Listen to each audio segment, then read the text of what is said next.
es también una falsa premisa matar gente porque suponen que es enemiga, ¿no? Y se disfraza de adicto. Por supuesto que hay casos mucho más graves, como esta cárcel de Gómez Palacio, en donde la directora le permitía a los presos salir a delinquir, a atracar con las armas oficiales de los custodios. La señora está en la prisión, pero va a salir pronto, no se preocupen. Bueno, entonces quedamos en levantones, no se vale. Narcofosas tampoco, porque no son de narcos, son de ciudadanos comunes y corrientes.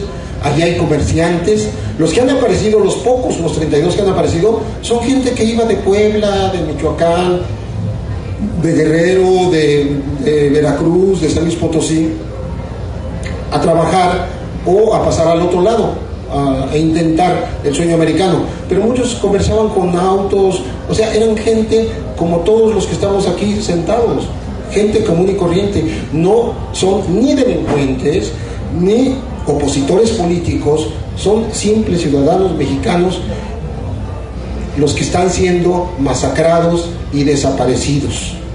Ahora, ¿todo esto para qué? Se va a preguntar la gente, ¿para qué? Pues yo sostengo en este libro que en México está reproduciéndose el fenómeno que ocurrió en Colombia con el señor Álvaro Uribe como presidente, que dejó como su sucesor al señor Santos, que era su ministro de la Defensa. Por tanto, es más de lo mismo.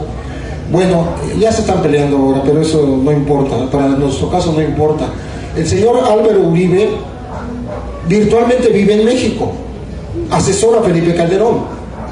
No es el único que lo asesora, lo asesora Joaquín Villalobos, que fue guerrillero y ahora asesora a este gobierno de derecha para que cometa estas tropelías.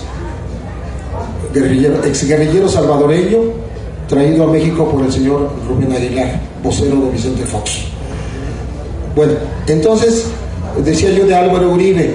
Cuando estuve en junio con la caravana, esperando a la caravana en Ciudad Juárez, el señor Uribe apareció en Ciudad Juárez y lo nombraron con bombo y platillo, con honores, asesor del gobierno de Chihuahua y asesor del gobierno de Ciudad Juárez. Por si ustedes pensaron que ya se iba a acabar el asunto ahí, va para peor.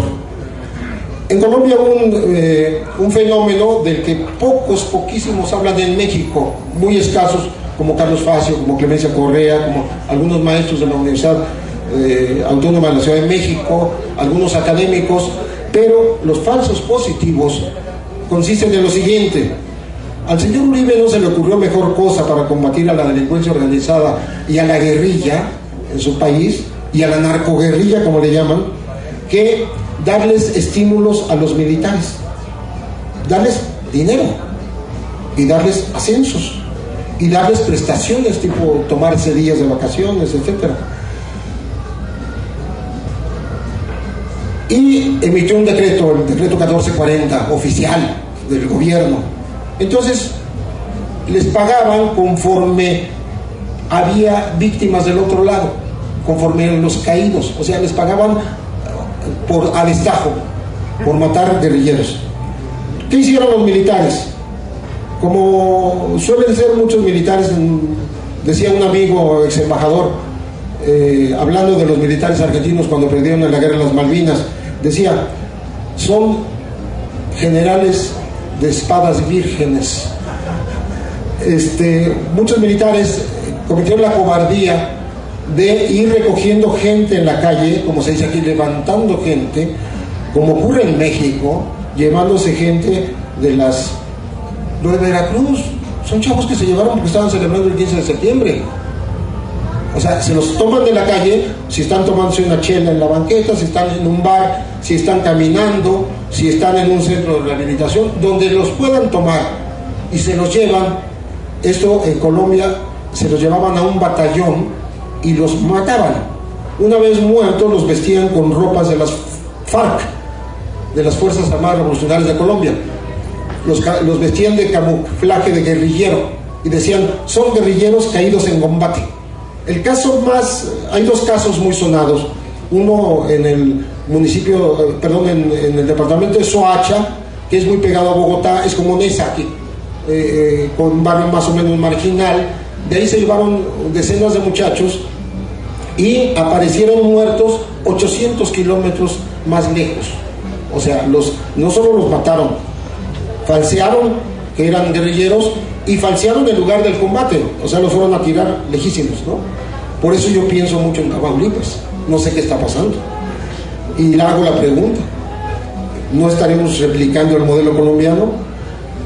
Hay un lugar que se llama La Macarena, en donde encontraron 2000 cuerpos en fosas. Eso fue hace 4 años. Las organizaciones internacionales que visitaron Colombia llegaron a la conclusión de que el fenómeno de los falsos positivos, es decir, inocentes asesinados para cobrar dinero o para tener ascensos militares o para conservar los puestos en cada región militar, podrían haber sido entre 2.000 y otros dicen que 4.000 o 5.000. Una barbaridad. En México yo creo que se está replicando el modelo. Hay falsos positivos. Para mí es falso positivo el hecho de que estén unos chavos celebrando en Villas de Salvarcar, en Ciudad Juárez, y llegue un comando y los mate en su fiesta. Y mate 17, 18. Y lo primero que diga Felipe Calderón, que estaba en el extranjero, eran delincuentes, eran narcos. Y se tuvo que rectificar el gobierno porque resulta que eran estudiantes de excelencia y deportistas. Y estaban celebrando. Entonces, para mí, eso es un falso positivo. Están criminalizando al que murió víctima de una agresión sin nombre, horrorosa e incalificable. Si les sigo contando, los muchachos del TEC de Monterrey, que murieron a manos del ejército, también fueron nombrados criminales y eran estudiantes de 10 absoluto. Y eran muchachos que iban saliendo de su centro de estudio, fue afuera del TEC. Y estos jóvenes, el ejército fue y les puso las armas en la mano, cambió las posiciones de los cuerpos, les puso casquillos para que pareciera que ellos habían agredido al ejército. Y está el caso de Santiago de los Caballeros, en Badiraguato, en Sinaloa, en donde iban unos muchachos a una fiesta. Su gran pecado fue ir en una Hummer, un grupo de ellos. Los acribillaron también, hicieron lo mismo, cambiaron la escena del crimen los militares. Y como dice Marcela Turati en su libro Fuego Cruzado, entrevistando a la madre de una de las víctimas, dice, es que estaban perfectamente embriagados, borrachos los soldados y drogados. Eso es lo que está pasando en los retenes. Cuando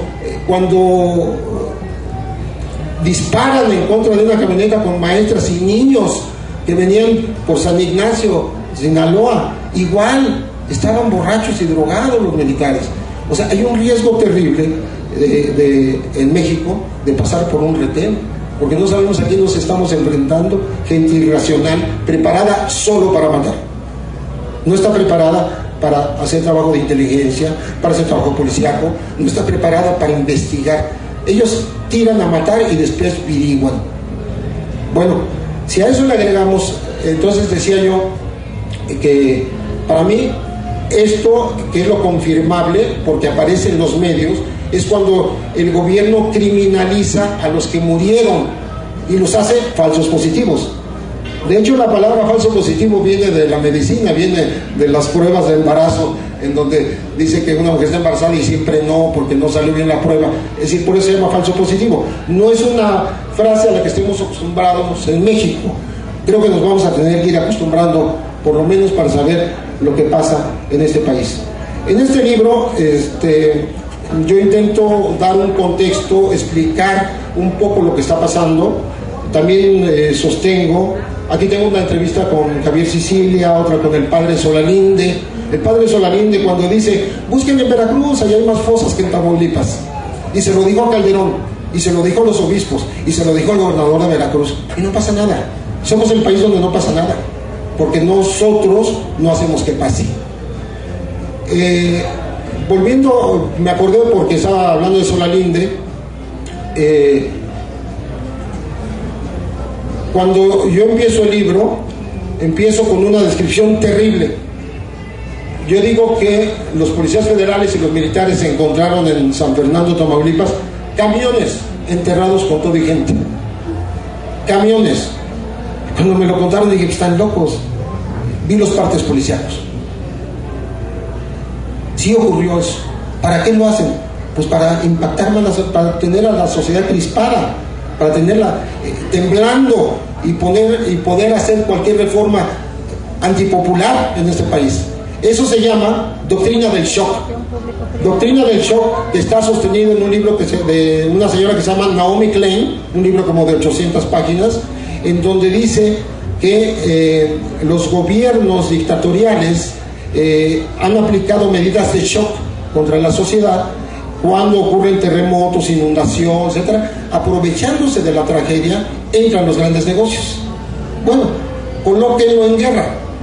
Igual, detrás de la guerra de Irak y dentro de poquito la de Irán, con este montaje que hicieron hace unos días, detrás de eso están los negocios. Entonces, detrás de la tragedia y la muerte está el negocio.